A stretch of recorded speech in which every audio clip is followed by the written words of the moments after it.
Section 3. You will hear two students who are taking a research methodology course, a girl called Lila and a boy called Jake, having a seminar with their tutor. First, you have some time to look at questions 21 to 24.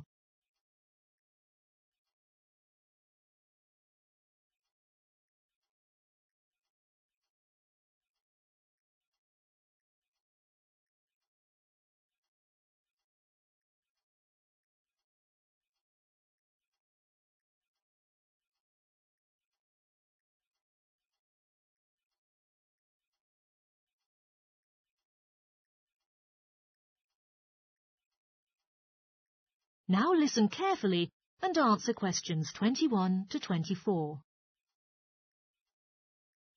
So I gave you both a task to select an article about a small-scale research project. Yes. And I required you to have a trial to replicate the procedures of the research in your own context. I mean, try it out yourself. Yeah, and we've done that. Nice. In this way, I want you to tell me a little bit about the article and explain why it started applying crosswords to assist the students to review the exam terminologies.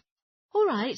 The article was written by two university professors who had initially used crosswords to help the students revise the terminology for exams. And the crosswords were designed and installed on computers. And we selected the article because, though we weren't familiar with the technique, it seems an accessible topic.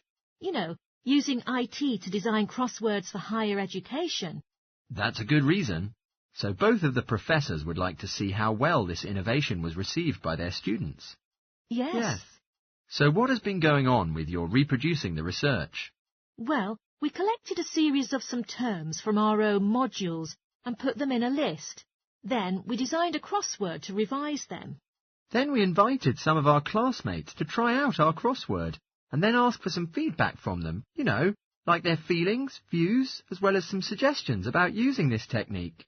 Did you find it easy to have people participate in it? Not really. First, you know, it was actually hard, but later when we convinced them by talking about the actual benefit that they will get from participating in this research on preparing for an exam which is coming up later this semester... It functioned. Great. So how did you get the feedback from the students that tells you their thought about the crosswords? By a questionnaire. There were 2 pages in the original questionnaire, and it included lots of X-linked questions. But the whole section about difficulties using IT is now out of date. Even the questionnaire had just been finished a few years ago.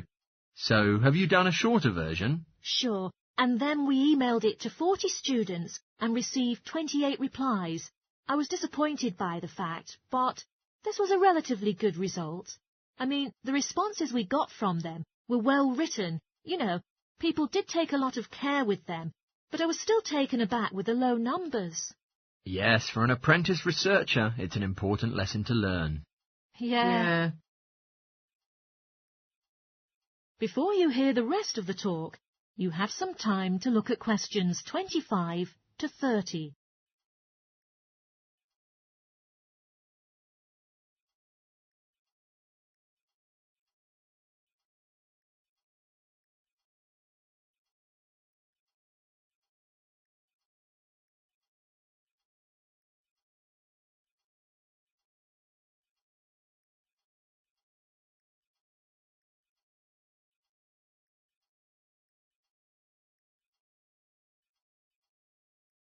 Now listen and answer questions 25 to 30.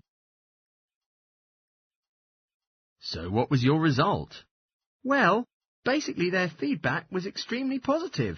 The students said that crosswords on a computer really helped them not to get distracted and stay focused on the work in hand, which is better than other ways of doing the revision that are often disturbed by other things. Yeah, that was really clear, but I was struck by the fact that they hardly featured having fun in their responses, nor did anything to do with spelling of hard words, which I thought would apparently be a benefit. No? OK. The responses also said that the crosswords hadn't really prompted their general motivation to study, but it had highlighted the gaps in their memory, so they could figure out what kind of work was necessary to do further. Right. So how did your findings compare with those done by the original researchers? There were a couple of similarities, but we still found two primary differences. Compared with females, more males liked the technique, yet the original findings were the reverse case. Also, our respondents said they wouldn't mind doing a crossword in the final official exam. Even in the original study, it showed that even if crossword makes exams shorter, they would not like it to be included.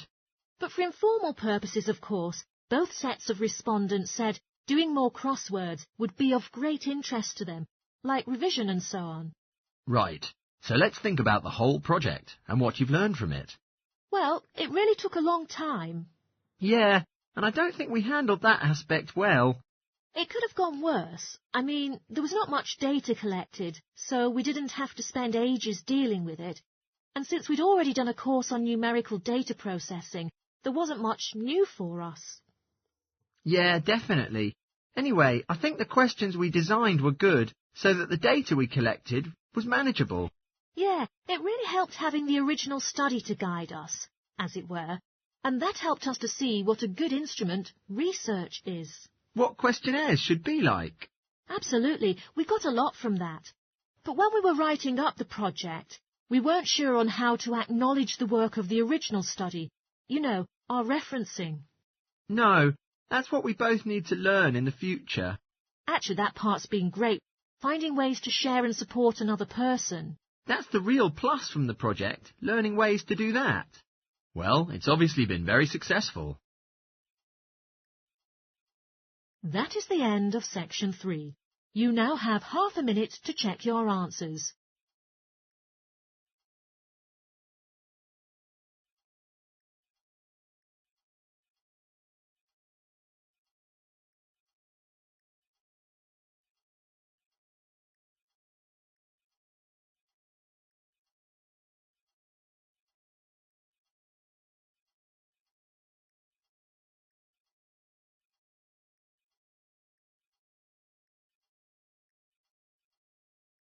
Now turn to section 4.